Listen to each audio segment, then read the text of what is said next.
Bre, ține-te bine, vezi că intri în direct. Gata, sunt pregătită, dar ce facem mai concret? Candidezi ca președinte. Vezi, poate îți scot un dinte. Eu vreau să fiu președintă. Cum vrei tu, intri pe sticlă.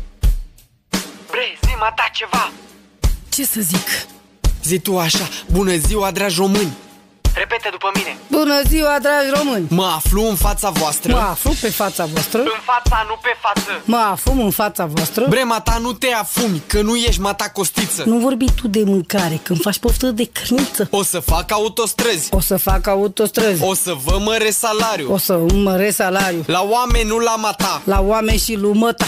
Bre, oprește-te, că facem noi pușcărie. Construim noi pușcărie. Nu mai bine un spital? Să mă bagi direct acolo, că mă îmbolnăvești mental. Continuă-ți mata discursul. Ce să zic? Zile ce vrei. Da, bule, mamă, discursul. Zile, bre, tu un slogan. Mă votați, vă dau Logan. Slogan, nu Logan. Mă votați, vă dau slogan. Hai că ne-ai distrus total.